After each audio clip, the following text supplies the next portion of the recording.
Hello मेरे प्यारे बच्चों, एक बार फिर से आप सभी का स्वागत है एम के जैन क्लासेस में। और मैं हूं आपकी बायोलॉजी एजुकेटर पूनम धीमन। और आज हम करने जा रहे हैं एक नए चैप्टर का शुभारंभ, जिसका नाम है प्लांट किंगडम। अब आप कहेंगे मैम कितना एक्साइटेड है, प्लांट किंगडम से कितना एक्साइटेड है बेटा? क्योंकि इस चैप्टर से सभी स्टूडेंट्स बचते हैं, डर जाते हैं, अरे बॉटनी स्टार्ट हो गई, अरे क्यों पढ़ रहे हैं, क्या कर दिया हमने 11th में बायो लेके। लेकिन बेटा इस चैप्टर को इसी एंथुसियाज्म के साथ हमने आगे बढ़ाना है, क्योंकि एग्जाम तो देना है, बोर्ड में भी और नीट में भी। यहाँ से भरपूर भर भर के जो है क्वेश्चंस आएंगे। स्कोरिंग चैप्टर है, इजी है, और मैं कोशिश करूंगी कि आपको इस तरह से पढ़ाया जाए कि एक कॉन्सेप्ट बिल्ड हो जाए, साथ में सीरीज ऑफ सीक्वेंस की तरह हम इसको पढ़ाएंगे, ताकि आपको लर्न भी यहीं पे हो जाए और डिफिकल्ट से डिफिकल्ट क्वेश्चन आप आंसर कर पाए at the end of the chapter. तो बेटा उसके लिए आपकी भी ड्यूटी बनती है क्या, कि चैप्टर को जितने भी लेक्चर्स बनेंगे उनको कॉन्टिन्यूसली सीक्वेंस से एक के बाद एक के बाद एक के बाद एक हमें डेडिकेटेडली देखना है। ये नहीं करना है एक लेक्चर देख लिया, बोर हो गए, अब हम नहीं देखेंगे, will see it at the and. नहीं, एंड तो एंड हो जाता है, तो हमें वो काम नहीं करना है। ठीक है, चलिए let's start with our chapter now, and the name of our chapter number 3. Chapter number 3 is plant kingdom. अब देखिए, जो हमने सेकंड चैप्टर फिनिश किया है ना, कौन सा किया है? बहुत सारे बच्चों को तो नेम भी नहीं अभी लर्न हुए होंगे। हमने बेटा फिनिश किया है बायोलॉजिकल क्लासिफिकेशन। और बायोलॉजिकल क्लासिफिकेशन चैप्टर में हम लोगों ने क्या पढ़ लिया था? डिफरेंट किंगडम क्लासिफिकेशंस पढ़ी थी हमने। 2 किंगडम क्लासिफिकेशन सिस्टम, 3, 4, 5, इवन 6। लेकिन उसमें सबसे ज्यादा जो एक्सेप्टेड सिस्टम था वो किसका था? Most acceptable system was proposed bye Whittaker's. क्या नेम था उसका? That was 5 kingdom classification system. और 5 किंगडम क्लासिफिकेशन सिस्टम क्या कहता है? क्या कहता है वो? उसने जितना भी जीव जगत है, जितना भी लिविंग वर्ल्ड है, उसको किस में डिवाइड कर दिया? Into 5 kingdoms. और वो 5 किंगडम्स हमारे पास कौन से हैं? मोनेरा, जिसमें उन्होंने प्लेस किया सारे यूनिसेलुलर प्रोकैरियोट्स को। देन प्रोटिस्टा, यूनिसेलुलर यूकैरियोट्स का किंगडम। देन फंजाई, बेटा यहां से मल्टी सेलुलैरिटी स्टार्ट हो गई थी यूकैरियोट्स में। Then Plantae, and then Animalia. तो बेटा ये जो है मोनेरा, प्रोटिस्टा और फंजाई, हमने लास्ट में पढ़ लिया था, लास्ट चैप्टर के अंदर फिनिश अप कर चुके हैं। फिर आपके इसी लास्ट चैप्टर के, सेकंड चैप्टर की भी बात कर रहे हैं, उसके एंड में ना आपको एक पैराग्राफ प्लेंटी के लिए, एक पैराग्राफ एनिमेलिया के लिए दिया हुआ है। लेकिन मैं आपको कहूंगी, अब क्या कहूंगी, कि मैंने वो वहां पे कवर अप नहीं किया, क्योंकि हमारे पास पूरा का पूरा किंगडम पढ़ने को है भाई, चैप्टर 3 और चैप्टर 4 के अंदर। तो हम उसको डिटेल में यहीं पे पढ़ेंगे, क्योंकि वो जो एक एक पैराग्राफ दिया है ना, that is not sufficient for you. तो मैंने उसको वहां पे स्किप किया, कि जब हम पूरा किंगडम प्लेंटी पढ़ लेंगे तो आप वो प्लेंटी वाला पैराग्राफ आप पढ़ेंगे ना, you will be able to understand that. और ऐसे ही सिमिलरली एनिमेलिया, जब हम पूरा का पूरा किंगडम एनिमेलिया कर लेंगे तो वो पैराग्राफ तो क्या चीज है हमारे लिए। Got it? चलिए, अब यहां पे बेटा हमें इस चैप्टर के अंदर पर्टिकुलरली डील करना है किसके साथ? प्लेंटी के साथ। और प्लेंटी के साथ जब डील करना है, तो प्लेंटी में भी क्या किया गया? सबसे पहले इसके नेम से आपको क्या पता चल रहा है, कौन किसको प्लेस किया है इसके अंदर? कुछ मेरे बच्चे बोलेंगे मल्टी सेलुलर यूकैरियोट, बिल्कुल करेक्ट, मल्टी सेलुलर यूकैरियोट। लेकिन कौन से? क्योंकि ये प्लेंटी किंगडम है। किसका किंगडम है? प्लांट्स का। तो इसके अंदर किसको रखा गया है? प्लांट्स को। और प्लांट्स को किस तरह से क्लासिफाई किया गया है? देखो बेटा, कौन कौन से प्लांट को इसमें जगह दी गई है। सबसे पहले, सबसे प्रिमिटिव जो है वो है एल्गी। एल्गी के बाद आते हैं बेटा ब्रायोफाइट्स। ब्रायोफाइट से ओरिजिनेट हुए कौन? टेरिडोफाइट्स। टेरिडोफाइट से ओरिजिनेट हुए बेटा, इनके बाद आए दैट इज जिम्नोस्पर्म्स। और सबसे लास्ट में जो हमारे पास हाईली इवोल्व्ड प्लांट्स आते हैं ना बेटा, दीज आर, इनको यहां लिख देते हैं, एंजियोस्पर्म्स। तो these are the most evolve, और सबसे ज्यादा नंबर में ये हमें मिलते हैं। तो अब एंजियोस्पर्म्स के बारे में बेटा हमें पढ़ना है, मतलब यहाँ पे हम सबके बारे में पढ़ेंगे, है ना, आई एम मिस्टेकिंग। तो एल्गी, ब्रायोटेरिडो, जिम्नो, ये पूरी एवोल्यूशन को हम पढ़ेंगे। लेकिन अगर हम अपने आसपास नजर दौड़ाएं ना, हमारी प्रैक्टिकल लाइफ में हमारे आसपास जो सबसे ज्यादा प्लांट्स हमें देखने को मिलते हैं, वो कौन से प्लांट देखने को मिलते हैं? Angiospermic plant. तो एंजियोस्पर्मिक प्लांट से रिलेटेड आपके पास, जब आप इस पूरे किंगडम प्लेंटी को पढ़ लेंगे ना, ये आपको हेल्प करने वाला है। और भी कहाँ पे? 12th क्लास के अंदर आप देखेंगे, जो फर्स्ट चैप्टर है sexual reproduction in flowering plants mean sexual reproduction in angiosperms. उसके अलावा भी 11th में भी चैप्टर आने वाला है, क्या? Morphology of flowering plants, anatomy of flowering plants. इसके अलावा कुछ कॉन्सेप्ट जो यहाँ चैप्टर में लगेंगे, वो भी आपको बायोलॉजी में जगह जगह पे यूज होंगे। ठीक है, तो हमें चैप्टर को ये नहीं पढ़ना वेदर इट इज इंटरेस्टिंग और बोरिंग। हमें क्या पढ़ना है? चैप्टर है, हमारा कोर्स है, हमारा सिलेबस है, और हमें इंटरेस्ट बना के इसको पढ़ना है। इंटरेस्ट कब होगा बेटा? मोहब्बत कर लो अपनी एनसीईआरटी की बुक से, अब इट इज द टाइम। अगर अभी भी आप नहीं करेंगे फिर कुछ नहीं हो सकता। और कभी भी साइंसेस में ये नहीं होता देखेंगे बाद में कुछ नहीं होता। बहुत सारे बैकलॉग्स हमें इकट्ठे नहीं करने हैं, साथ के साथ बेटा करना क्या है? लेक्चर सुनिए, एक पेपर पेन अपने हाथ में रखा कीजिए, साथ के साथ नोट्स। क्योंकि लेक्चर को कभी ऐसे नहीं सुनते बैठ के, उससे आपको कुछ भी नहीं मिल रहा।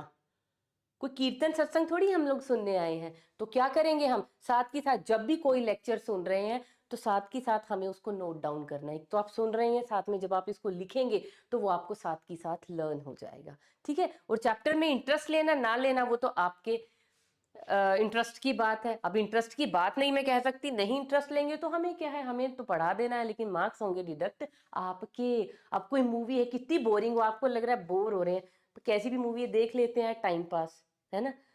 तो वहां भी तो अपने दिल को आप टिकाते हैं, फोकस करते हैं। तो वही काम हमें क्या करना है, पढ़ाई में ऐसे दिल नहीं लगता। अपने आसपास सारी डिस्ट्रैक्शंस को साइड करो, उसके बाद लेके बैठो, और चैप्टर में क्यूरोसिटी रखो बेटा। अपने आप इंटरेस्ट आएगा और अपने आप मजा आएगा। ठीक है, चलिए now let start with the chapter. Now तो हम क्या स्टार्ट करेंगे? Plant kingdom. And you will be very happy कि मैम आज स्टार्ट कर देंगे एल्गी।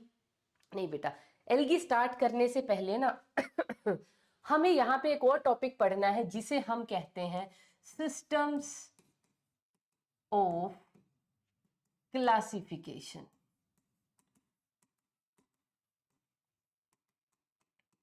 अब ये एनसीईआरटी को जब आप खोलेंगे तो जो पहला पैराग्राफ, जो पूरा 1-1.5 पेज जो स्टार्टिंग का दिया हुआ है, वो इसी टॉपिक के ऊपर है, सिस्टम्स ऑफ क्लासिफिकेशन। अब आपको की क्लासिफिकेशन पीछे पढ़ ली मैम, बेटा वो क्लासिफिकेशन हमने पढ़ ली है। वो ये थी 2 kingdom, 3 kingdom, 4 kingdom, 5 kingdom and 6 kingdom तक, and 5th one was widely accepted.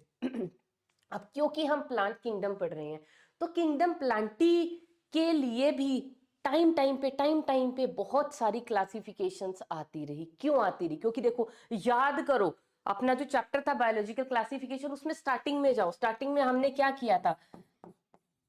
सारे लिविंग ऑर्गेनिज्म को दो में ही लीनियस ने डिवाइड किया था, क्या? Plenty and animalia. प्लेंटी के अंदर उन्होंने फंगस भी डाला था, क्यों? सेल वॉल थी। प्लेंटी के अंदर उन्होंने और किसको डाल दिया था? जितने भी सेल वॉल वाले प्रोटिस्ट थे, प्रोटिस्ट्स विद सेल वॉल। और भी ऐसी बहुत सारी चीजें, जैसे बैक्टीरिया, उनके पास भी सेल वॉल थी।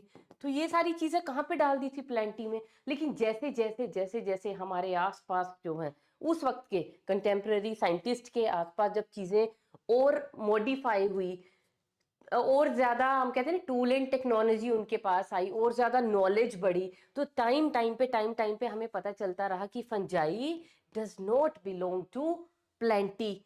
और जो ये प्रोटिस्ट है, ये भी नहीं बिलोंग करते प्लांटी से। बैक्टीरिया है, ये भी प्लांटी से बिलोंग नहीं करते। तो टाइम टाइम पे हम इनको यहाँ से सेपरेट आउट करना शुरू हो गए कि भैया इसकी पोजीशन गलत है, इसकी भी गलत है, इसकी भी गलत है, और इनको इनके रिस्पेक्टिव किंगडम्स में हमने जगह देनी शुरू कर दी। तो किंगडम प्लांटी टाइम टाइम पे जो है, बहुत सारे इसके अंदर चेंजेस आए। तो किंगडम प्लेंटी में क्या क्या चेंजेस आते रहे, और किस तरह से इसका क्लासिफिकेशन सिस्टम कभी स्टार्ट हुआ था और वो कैसे आगे बढ़ा। तो वो सब कुछ बेटा प्लेंटी के लिए पढ़ना यहाँ पे बनता है। और वो बनता ये नहीं है कि मैं चाहती हूँ आपको पता चले, वो आपकी एनसीईआरटी बुक और आपका कोर्स कहता है कि ये system of classification in plants ये हमें पढ़ना ही पड़ेगा। और यहाँ पे बेटा हमें प्रपोज किए गए हैं इन आर एनसीईआरटी। एनसीईआरटी में क्या प्रपोज्ड है ये, we have 3 systems of classification. The first one is the artificial system of classification. First one is artificial system. Second one is natural system. And the third one is phylogenetic system of classification. Phylogenetic system of classification. तो ये 3 systems हमें पढ़ने की plants के लिए ये आए थे टाइम पे। और भी बहुत कुछ बीच में हुआ, बहुत खलबली मची, वो उतना सब कुछ पढ़ने की जरूरत नहीं है, हमें सुपरफिशियल ऊपर से ये 3 हमें पता होना चाहिए। तो first of all will start with the artificial system. क्या होता है artificial system? As its name suggest artificial है। आर्टिफिशियल कैसे है कि क्लासीफाई करने की हमने कोशिश तो की, लेकिन उस क्लासिफिकेशन के बेसिस बहुत वीक थे। तो चीजों को हमने क्लासीफाई तो कर दिया, पर अगर कोई दिमागदार इंसान उसको देख रहा था तो वो कह रहा था अरे आर्टिफिशियली ऐसे ही अरेंज कर दिया इनको, देयर आर नो, आप कह सकते हो सॉलिड बेसिस बिहाइंड दैट। तो आर्टिफिशियल सिस्टम सबसे पहले हम क्या लिखेंगे? Artificial system it was given by, कौन थे इसको प्रपोज करने वाले? It was proposed bye Aristotle का भी नेम आता है यहाँ पे। कौन थे एरिस्टोटल? पिछला चैप्टर अभी आप पढ़ के आए हो, भूले तो नहीं हो? एरिस्टोटल ने क्या किया था? सबसे पहला साइंटिफिक क्लासिफिकेशन करने की कोशिश की थी। एरिस्टोटल ने क्या किया था? उन्होंने मॉर्फोलॉजी को देखा, छोटे छोटे जो पौधे हैं हर्ब्स, उनसे बड़े बड़े वाले जो हैं श्रब, और जो सबसे बड़े बड़े वाले हैं वो ट्रीज, प्लांट्स हो गए classify.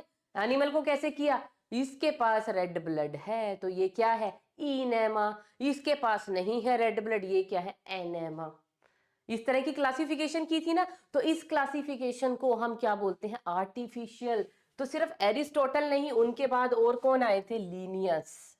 Aristotle and Carlos Linnaeus. Linnaeus ने भी क्या किया था? कुछ ही मॉर्फोलॉजिकल कैरेक्टर लिए थे और एक आध कुछ फ्लोरल कैरेक्टर लिया था, उनके बेस पे उन्होंने क्या कर दिया था? क्लासिफाई कर दिया था चीजों को। तो ऐसे सिस्टम को हम क्या बोलते हैं? Artificial system. कैसा सिस्टम होगा आर्टिफिशियल, उसके बारे में लिख लेते हैं। This system was based upon only few morphological characteristics। किस चीज के ऊपर बेस्ड था? सिर्फ कुछ ही मॉर्फोलॉजिकल कैरेक्टर्स लिए, बाहर से देख लिया, जैसे एरिस्टोटल ने किया। क्या किया था इन्होंने? एरिस्टोटल ने क्या किया था? जो प्लांट्स हैं उनको क्या लिखा? प्लांट्स को कैटेगराइज कर दिया था into herbs, shrubs and trees. कैसे किया? क्या साइंस लगाई उन्होंने? ये छोटे छोटे हैं, इनकी बिल्कुल ही टेंडर सी जो है स्टेम है और बहुत छोटे हैं हाइट में, ये श्रब है। बाहर से ही तो देखा, मॉर्फोलॉजी देखी। मॉर्फोलॉजी का मीनिंग समझते हो ना? The external appearance. मॉर्फोलॉजी क्या होती है, या मॉर्फोलॉजिकल कैरेक्टर्स क्या होते हैं? एक्सटर्नल अपीयरेंस है एक तरह की, कि एक्सटर्नल, बाहर से देखने पे कोई भी चीज कैसी नजर आ रही है। अब आपको सामने खड़ी मैम कैसी नजर आ रही हैं? ह्यूमन बीइंग जैसी दिख रही हैं, कि मैं खरगोश जैसी दिख रही हूँ, या मैं बिल्ली जैसी दिख रही हूँ? तो वो क्या है? That is my morphology. आप क्या देख रहे हैं बाहर से? मॉर्फोलॉजी। डायसेक्शन कर देंगे, खोल देंगे बॉडी को, तो क्या दिखाई देगी? एनाटॉमी पढ़ सकते हो फिर आप, सारे के सारे विसरा की। तो मॉर्फोलॉजी क्या होती है? External characters. सिर्फ लीनियस ने और एरिस्टोटल ने क्या किया? बाहर बाहर से कैरेक्टर्स देखे, सिर्फ मॉर्फोलॉजिकल। और लीनियस ने तो क्या किया? लीनियस ने क्या किया? He also considered few floral characters. Linnaeus also considered few floral characters। देखो मॉर्फोलॉजिकल कैरेक्टर्स को और आप यहाँ पे क्या लिख सकते हैं? मॉर्फोलॉजिकल कैरेक्टर्स को बेटा हम यहाँ पे लिख सकते हैं क्योंकि कई बुक्स में लिखा होगा या कई बार क्वेश्चन में भी आ जाता है, morphological characters means only the vegetative characters of the plants, vegetative characters of the plant. तो उन्होंने सिर्फ इसके साथ डील किया एरिस्टोटल ने। लीनियस थोड़ा सा उनके बाद आया, तो उन्होंने क्या किया, वेजिटेटिव कैरेक्टर तो ठीक है, वेजिटेटिव के साथ साथ उन्होंने कुछ फ्यू फ्लोरल कैरेक्टर्स भी लिए। फ्लोरल कैरेक्टर समझते हो, फ्लावर के अंदर क्या प्रेजेंट होते हैं, रिप्रोडक्टिव ऑर्गन, क्या, androecium and gynoecium means stamens and carpals जिनको आप बोलते हो, तो वो क्या हो जाएंगे, एक तरह के रिप्रोडक्टिव कैरेक्टर्स, रिप्रोडक्टिव कैरेक्टर्स। तो उन्होंने क्या किया, एरिस्टोटल ने सिर्फ वेजिटेटिव कैरेक्टर पे काम किया। आप एरिस्टोटल लीनियस की लड़ाई छोड़ दो, सिर्फ आप ये देखो ये सिस्टम किसने दिया था, एरिस्टोटल एंड लीनियस का नेम ले लेना। और आर्टिफिशियल सिस्टम किसके ऊपर बेस्ड था, only few, 1 or 2 morphological character and very few floral character. और वो फ्लोरल कैरेक्टर पता किसने लिया था, लीनियस ने लिया था। और कौन सा लिया था, लिख दे यहाँ पे क्या फ्लोरल कैरेक्टर था, morphology of the androecium, morphology of स्टेमन लिख लीजिए या एंड्रोशियम लिख लीजिए। इस कैरेक्टर को इन्होंने लिया था और इसके बेस पे इन्होंने पता क्या किया था, अलग अलग क्लासेस बना दी, मोनो अडेल्फिया, मोनोडाइन, हाँ मोनो एडेल्फिया,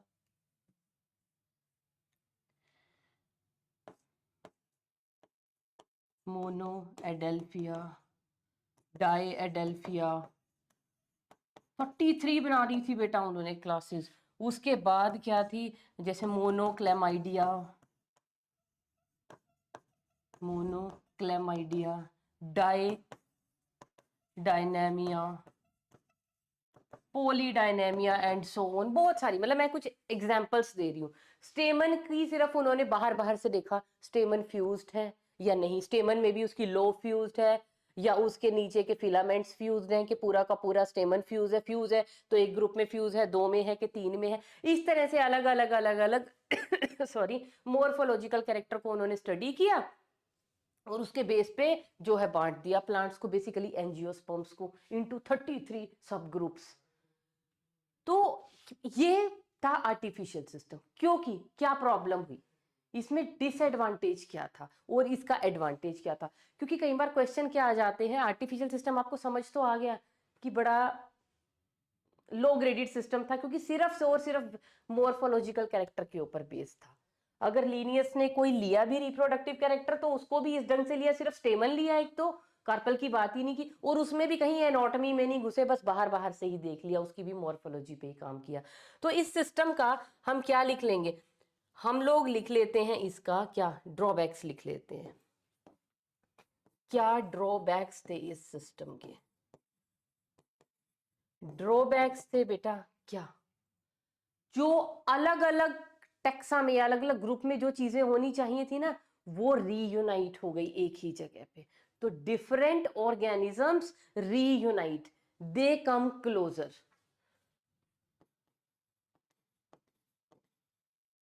तो डिफरेंट ऑर्गेनिजम्स, या डिफरेंट नहीं लिखोगे, डिस्टेंट,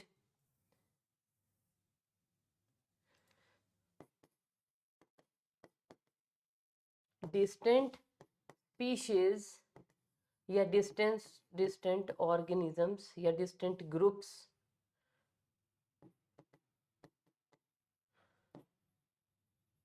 केम टुगेदर। जो चीजें दूर दूर होनी चाहिए थी, जो कहीं से भी एक दूसरे के साथ मैच ही नहीं खा रही, उनको इकट्ठा कर दिया इन्होंने। कैसे, एग्जाम्पल दूं अभी, जैसे इसका एग्जाम्पल देखिए आप, एक एक ना इन्हीं के साथ एक थे, प्लाइनी भी थे, है ना, आइक्लर एंड प्लाइनी। चलो उनका भी नाम ले लिया, नाम लेने की जरूरत नहीं थी, उन्होंने ना हैबिटेट के बेस पे कर दिया था, या फ्लाइटलेस और नॉन फ्लाइटलेस बर्ड है कि वो फ्लाइट वाले बर्ड है, उनके बेस पे किया। तो उन्होंने क्या देखा, बर्ड्स भी उड़ रहे हैं, मस्कीटो भी उड़ रहे हैं, बैट भी उड़ रहा है, तो तीनों को क्या कर दिया, एक ही ग्रुप में डाल दिया। भाई बर्ड्स किससे बिलोंग कर रही हैं, एवीज से, मस्कीटो किससे बिलोंग कर रहे हैं, इनवर्टिब्रेट से, भैया इंसेक्टा में पड़े हुए हैं। उसके बाद जो हमारे पास ये बैट्स की बात हो गई, ये क्या है, मैमल्स है, वर्टिब्रेट है। तीनों को जो बहुत दूर दूर होने चाहिए थे वो पास ले आए, और जो पास वाले थे लाइक बैट उड़ रहा है और वेल पानी में है, दोनों का हैबिटेट डिफरेंट है भाई, लेकिन दोनों है कौन? मैमल्स। वेल भी मैमल है और बैट भी मैमल है, लेकिन उनका हैबिटेट अलग है। तो बेचारे जो सेम टैक्सा के में रखने चाहिए थे, उन दोनों को क्या कर दिया? दूर कर दिया। तो डिस्टेंट रिलेटिव्स को पास ले आए, और जो क्लोजर थे उनको क्या कर दिया? इनटू डिफरेंट डिफरेंट ग्रुप्स में, उनको एक दूसरे से दूर कर दिया। तो डिस्टेंट स्पीसीज या टाइप्स वो come together and vice versa लिख लो आप इसको। और जो पास में एक साथ आनी चाहिए थी एक ग्रुप में, उनको इन्होंने दूर दूर कर दिया। एग्जाम्पल दे दिया, याद रखना अब इसको। और दूसरा, क्योंकि यहाँ पे एग्जाम्पल आपको लिखने नहीं है, सिर्फ इस चीज को समझना है कि ड्रॉबैक क्यों। और दूसरा सबसे बड़ा ड्रॉबैक इनका क्या रहा? they gave equal weightage to the vegetative character as well as reproductive character। क्या किया उन्होंने? कितना बड़ा ड्रॉबैक, अभी समझाती हूं कैसे। Equal weightage to vegetative and reproductive characters. ये एनसीईआरटी के अंदर भी है बेटा, ये लाइन एनसीईआरटी को भी बहुत गुस्सा आया हुआ है, ये क्या कर डाला इन लोगों ने। अब वेजिटेटिव और रिप्रोडक्टिव कैरेक्टर्स को एक ही तराजू में पकड़ के तोल दिया। Is it right? आप कहोगे क्यों मैम, क्या नुकसान है? देखो बेटा, वेजिटेटिव कैरेक्टर और रिप्रोडक्टिव कैरेक्टर की अगर मैं बात करूं ना, वेजिटेटिव कैरेक्टर जो है टाइम के साथ, माहौल के साथ, सराउंडिंग्स के हिसाब से चेंज होते रहते हैं, है ना। किसी भी ऑर्गेनिज्म को ज्यादा, आप वो शेडी प्लांट था, उसको ले जाके आप धूप में रख दोगे, उसके पत्ते अब उतने बड़े नहीं होंगे, छोटे आने शुरू हो जाएंगे, है ना। बर्फीली जगह पे जो प्लांट्स अपने आप को अडेप्ट करके बैठे, उनके तो निडल शेप ही हो जाते हैं, कॉनिफेरस हो जाते हैं वो ट्रीज। तो जगह के हिसाब से, हर चीज के हिसाब से जो है, कोई भी लिविंग थिंग है वो अपने आप को अडेप्ट करने की कोशिश करती है। तो वो चेंजेस कहाँ आते हैं? आउटसाइड। हमें ही देख लो ना, अगर हम ही जाके यूरोपियन कंट्रीज में रहने लग जाए, अरे भैया इतनी ठंड है, हालत खराब हो जाएगी। हमारे जो मिलेनोसाइट्स हैं, जो हमारे कॉम्प्लेक्शन के लिए रिस्पॉन्सिबल है, हमारे स्किन के कलर के लिए रिस्पॉन्सिबल है, कि ज्यादा मिलेनोसाइट होंगी, ज्यादा मेलानिन सिक्रीट होगा, उतने ज्यादा हम ज्यादा डार्क दिखेंगे। और जितनी मिलेनोसाइट्स कम होंगी और थोड़ा सा स्किन के डीप सीटेड होंगी, ज्यादा नीचे होंगी, क्योंकि हीट में क्या आती है? मिलानोसाइट हमारी स्किन के एग्जैक्टली नीचे आ जाती हैं। मिलानोसाइट का काम क्या होता है? मेलानिन स्क्रीट करना। तो स्किन के नीचे सारा मेलानिन, जिसकी वजह से हम क्या लगते हैं? हीट में, ये धूप में, गर्मियों में भी काले हो जाएंगे ना, टैनिंग हो जाती है। यूरोपियन कंट्रीज में तरस जाओगे, आपके मिलानोसाइट छुप गए, स्किन के नीचे भाग गए, तो मेलानिन पहली बात तो प्रोड्यूस ही नहीं होगा उतनी ठंड में। हो भी गया तो वो बिल्कुल बेचारा स्किन के बहुत नीचे है, तो हम क्या हो जाएंगे? हमारे भी जो जितना भी मेलानिन है बेचारा, वो भी फेड होना शुरू हो जाएगा। हम में भी धीरे धीरे कुछ ईयर्स के बाद जो है कॉम्प्लेक्शन में चेंज आएगा। ऐसे ही आप कुछ इधर चले जाइए, नाइजीरिया वाइजीरिया, साउथ अफ्रीका साइड, या इधर जहाँ पे भी हीट जो है बहुत ज्यादा है, वहां पे जाके हमारे साथ क्या हो जाएगा?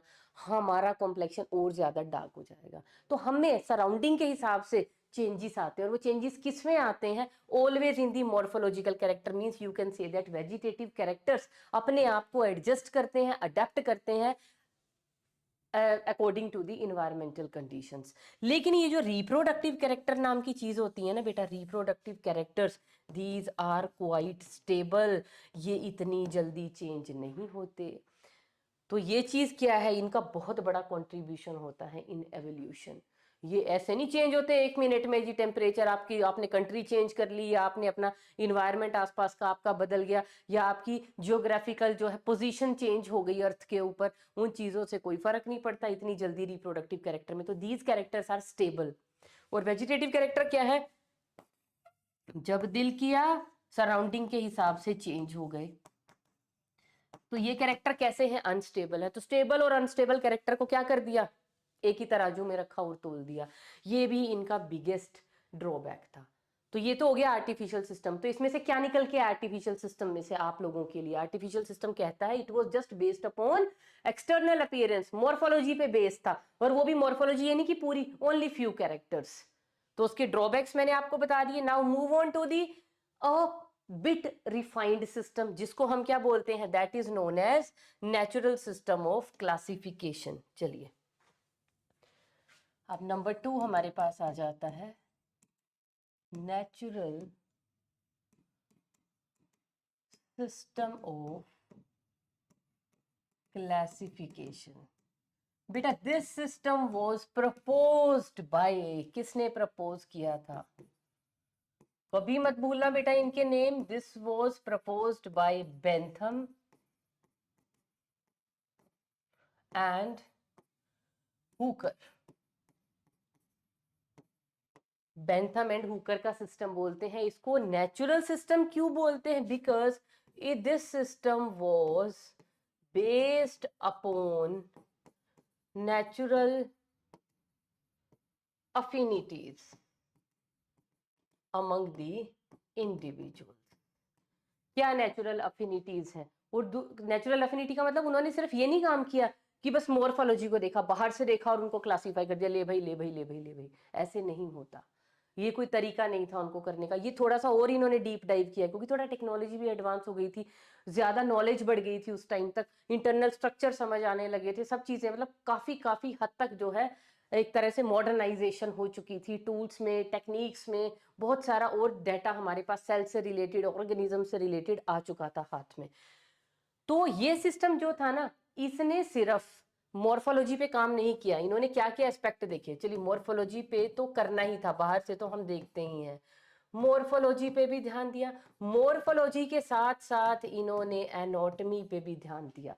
एनाटॉमी क्या है? जिस भी प्लांट को कभी भी अगर ये कर रहे हैं क्लासीफाई, तो उसको उसके कुछ पार्ट्स को, कुछ को उसकी एनाटॉमी भी देखिए, अंदर से उनमें टिश्यू कैसे प्रेजेंट है, उनमें रिजर्व फूड मटेरियल कैसा प्रेजेंट है, और क्या क्या उसके अंदर प्रेजेंट है। उसके अलावा इन्होंने बात की अल्ट्रास्ट्रक्चर,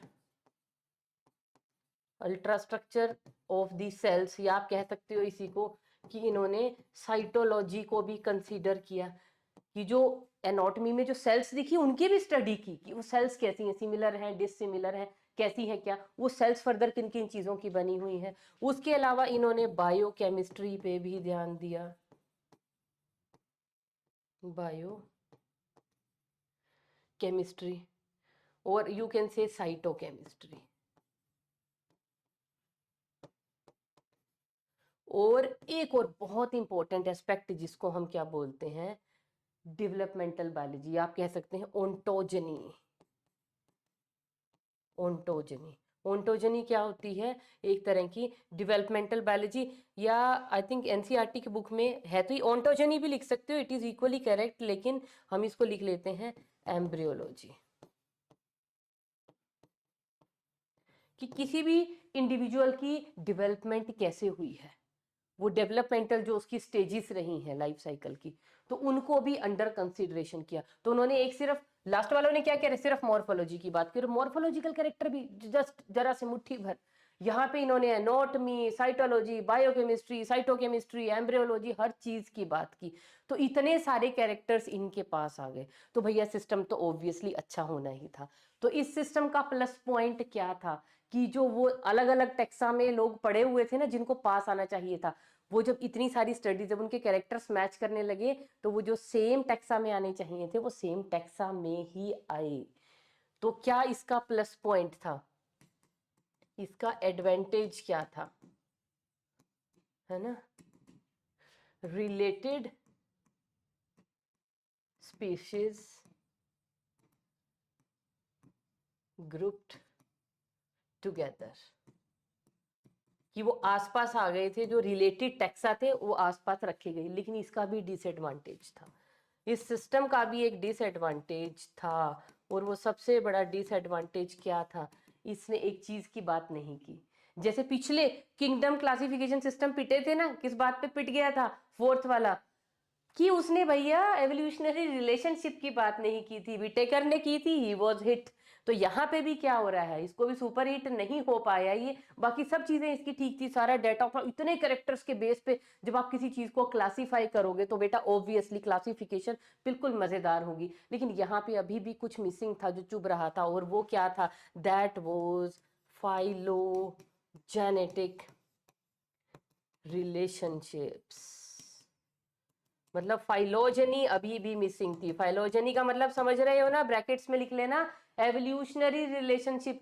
कौन किससे पहले आया, कौन किससे इवॉल्व हुआ, कौन किसके बाद आया। आप देखो, जैसे मैंने यहाँ पे फटाफट से लिख दिया कि भैया प्लांटी में पहले एल्गी पढ़ेंगे, फिर ब्रायो पढ़ेंगे, फिर टेरिडो, फिर जिम्नो, फिर एनजीओ क्यों लिखा? ये एक ऑर्डर है कि पहले एल्गी आई, एल्गी से ये इवॉल्व हुए, इससे ये हुए, और वो मैं प्रूव करती भी चलूंगी। जैसे जैसे हम एल्गी से ब्रायो, ब्रायो से टेरिडो जाएंगे तो मैं आपको वो फीचर्स बताती जाऊंगी कि एल्गी के पास ये नहीं था, ये बेचारी पानी में थी, ये थोड़े से पानी से बाहर निकलने की कोशिश की, ये पूरे निकलाए, और फिर इनमें और मॉडिफिकेशन हुई, जिम्नो एनजीओ। समझ में आ गया? तो ये चीजें क्या है? तो जो ये जो फाइलोजेनी है ना, जो सीक्वेंस है, सीक्वेंस ऑफ हैपनिंग, किसके बाद क्या हुआ, किसके बाद कौन आया, किसमें कौन से कैरेक्टर जो थे आज तक चल रहे हैं, कौन सा कैरेक्टर चल रहा था उसमें चेंज आ गया, क्यों आया, कैसे आया, कौन से कैरेक्टर थे जो डिसअपियर हो गए, ये सभी की सभी चीजें कहाँ से पता चलती हैं? फाइलोजेनी की स्टडी से। तो यहाँ पे वो जो फाइलोजेनेटिक रिलेशनशिप्स थे ना, वो क्या थे? यहाँ पे एब्सेंट थे, कोई भी बात नहीं की गई थी। इस वजह से ये सिस्टम जो है उतना ज्यादा एक्सेप्टेबल नहीं है। लेकिन अभी भी एंजियोस्पर्म के लिए बैंथम एंड हुकर की क्लासिफिकेशन को फॉलो किया जाता है, बिकॉज इनके बाकी बेसिस क्या थे? बिल्कुल सुपर हिट थे। उसके बाद बेटा थर्ड, अब हमारे पास क्या आ जाता है? थर्ड आ जाता है फाइलोजेनेटिक सिस्टम ऑफ क्लासिफिकेशन। तो अब इसको तो देख के ही खुश हो आप, क्यों? जो कमी पीछे वाले में रह गई थी भैया, इसने पूरी कर दी। इसका तो नाम ही क्या है? फाइलोजेनेटिक, मतलब इसने बात की है फाइलोजेनी की। तो यहाँ पे फाइलोजेनी है। फाइलोजेनी से क्या पता चल रहा है? कि जो एक कॉमन एंसेस्टर से इवोल्व हुए हैं उनको सेम टैक्सा में रखा गया है। माना एक ये एंसेस्टर है, इससे इवोल्व हुई हैं अगर दो चीजें, है ना, कोई भी ग्रुप ए ग्रुप बी, जैसे gorilla, man, ape like ancestors थे, तो उनसे हुए हैं, तो उनको हमने किस में रखा है? Group together in the same taxa. ये इसका बेसिस था।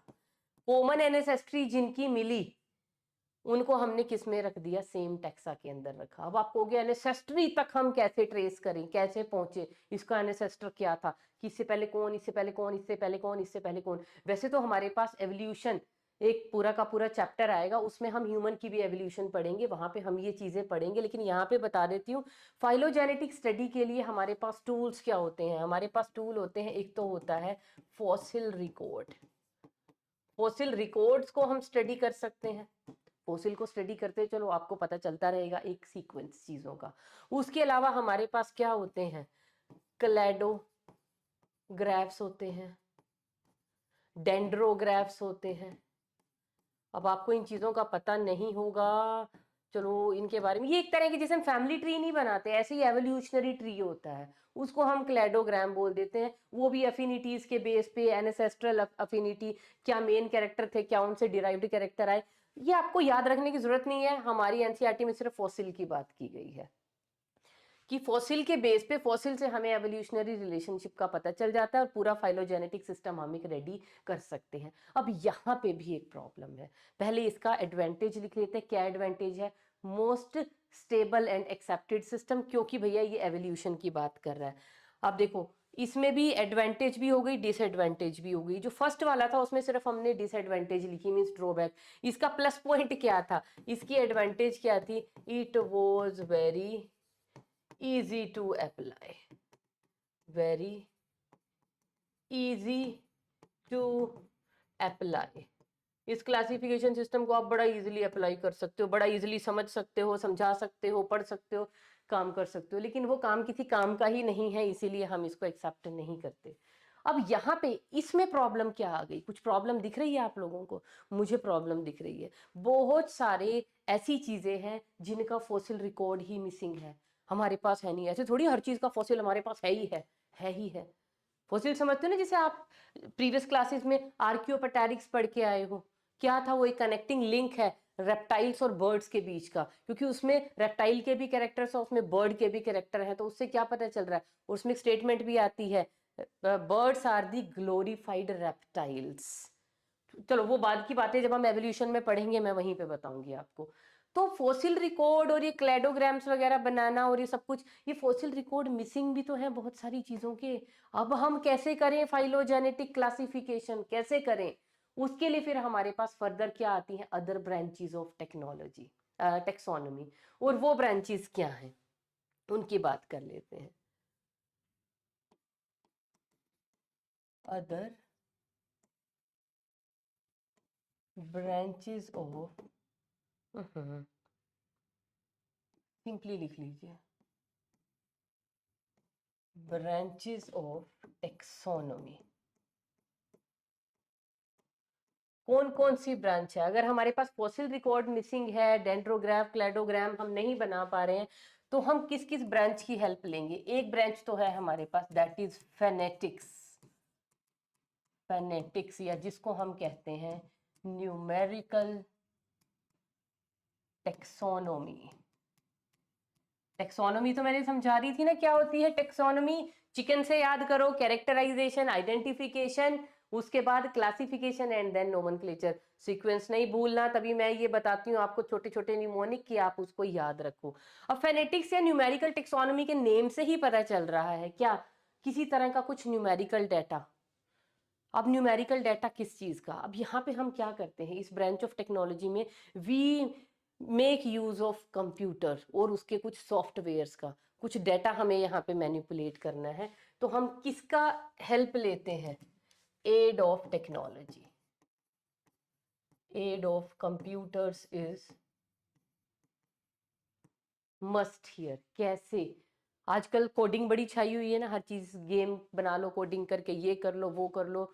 तो इसी तरह ना हम लोगों ने क्या किया हुआ है, जो टेक्सोनमिस्ट हैं वो क्या करते हैं, उन्होंने प्लांट है, सपोज कोई नया प्लांट मिला उनको, अब उसको समझ नहीं आ रहा किसके साथ मिल रहा है किसके साथ नहीं, इतने सारे उसमें कैरेक्टर है, इतनी सारी हमारे पास कैरेक्टर्स की लिस्ट है। तो हमने क्या किया हुआ है कि किसके साथ मिल रहा है किसके साथ नहीं, माना अब एक प्लांट नहीं, सपोज हमारे पास 100 प्लांट है, हमें उनको स्टडी करना है।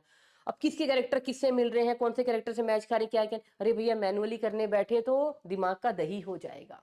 तो हमने क्या किया, प्लांट्स में जितने कैरेक्टर्स हम पॉसिबल कर सकते थे इकट्ठे, सारे आज तक के जितने प्लांट किंगडम के हैं, उन कैरेक्टर्स को पकड़ा और हर एक कैरेक्टर की हमने क्या कर दी, उसको एक पर्टिकुलर कोड दे दिया, है ना। जैसे बाइनरी सिस्टम में होता है ना 0 1, या प्लस माइनस कर दो, या थीटा बीटा, जो भी करते हैं बाइनरी या कोडिंग में जैसे करते हैं ना, हर एक कैरेक्टर को एक कोड दे दिया और वो कोड हमने फीड कर दिया। उससे रिलेटेड हमने फिर एक कंप्यूटर बेस्ड प्रोग्राम बनाया, एक सॉफ्टवेयर डेवलप कर लिया।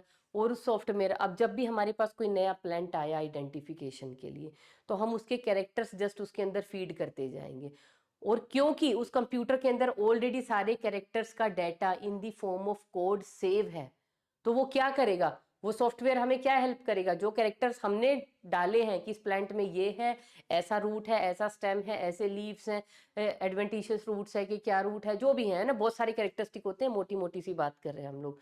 तो वो कैरेक्टरिस्टिक्स जब हम उसके अंदर टाइप करेंगे तो कंप्यूटर का सॉफ्टवेयर हमें मैचिंग करके देगा कि भैया ये वाले कैरेक्टर जो है ना 80% इस वाले ग्रुप से मैच कर रहे हैं, 30% इससे मैच करें। तो जहां पे मैक्सिमम मैचिंग होगी हम उस प्लांट को उठा के उस ग्रुप के अंदर रख देंगे कि भैया ये यहाँ पे, इसको यहाँ पे क्लासीफाई किया जाना चाहिए।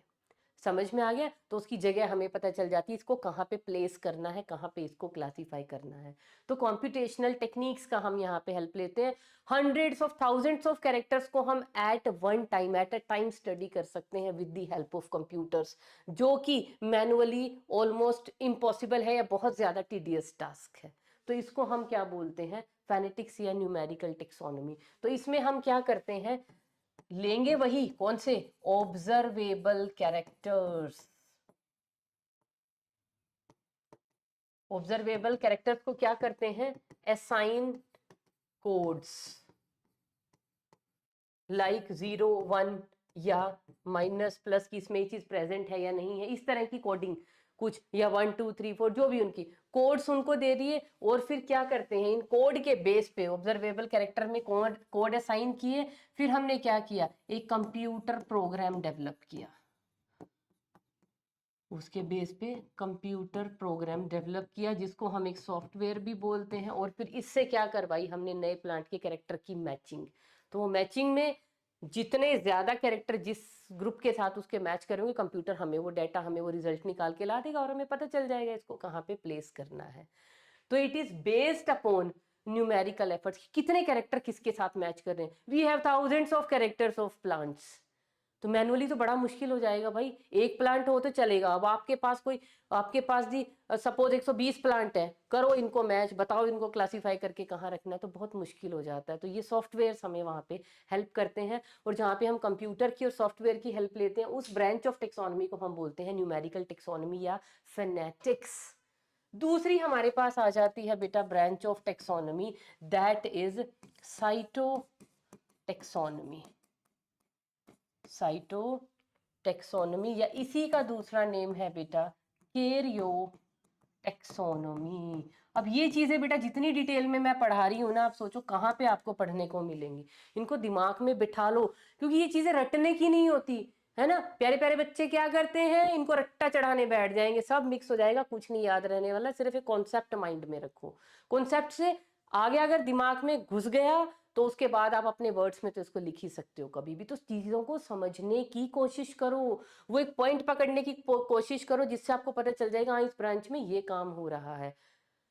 उसके बाद है साइटोटेक्सोनॉमी की हम लोग बात कर रहे थे। साइटोटेक्सोनॉमी जैसे नेम से पता चल रहा है, साइटो मीन सेल, कैरियो का मीनिंग क्या होता है, nucleus, nucleus is also related to cell.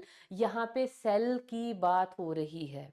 Taxonomy में we are making use of cell, cell के कौन से एस्पेक्ट्स का, यहाँ पे हम किस चीज के साथ डील कर रहे हैं, सेल के। क्योंकि साइटोटेक्सोनॉमी बोल लो या कैरियो क्यों बोलते हैं, कैरियो का मतलब होता है न्यूक्लियस, और न्यूक्लियस के अंदर क्या प्रेजेंट होते हैं, कंडेंस्ड फॉर्म में क्रोमेटिन मटेरियल होता है ना, जिसको हम बोलते हैं क्रोमोसोम्स।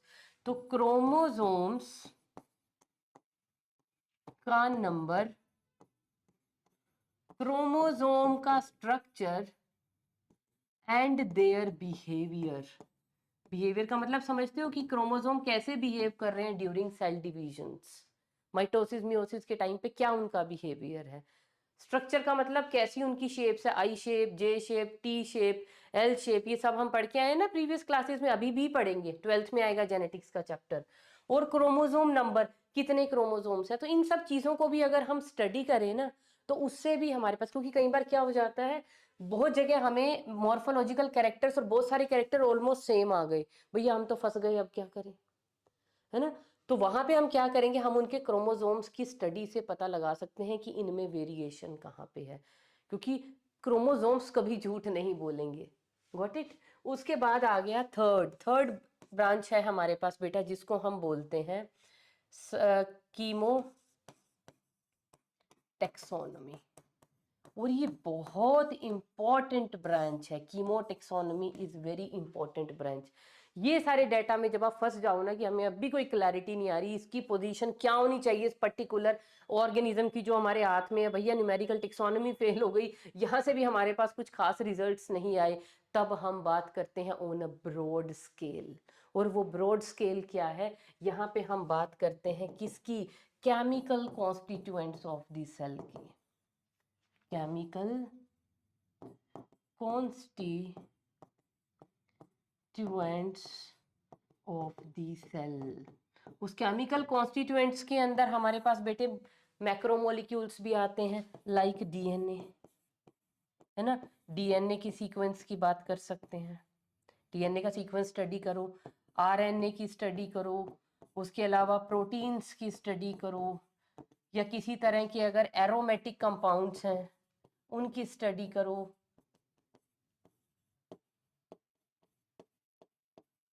है ना। Calcium oxalate crystals.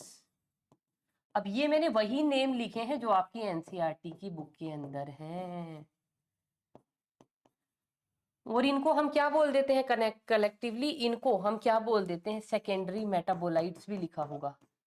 कुछ रेफरेंस बुक्स अगर आप फॉलो करते होंगे तो वहां पे, या कई लोग, कई टीचर भी बोलते हैं कि सेकेंडरी मेटाबोलाइट, सेकेंडरी मेटाबोलाइट्स यही तो होते हैं कि उनमें से रेजिन, टेनिन, गम, ये चीजें निकलती है ना, कैसे ऑयल है, कैसी कैरेक्टरिस्टिक स्मेल उसके अंदर है, जैसे तुलसी है, भांग है, तुलसी के अंदर एक बड़ी कैरेक्टरिस्टिक स्मेल होती है, बड़ा अच्छा अरोमा आता है ना तुलसी से।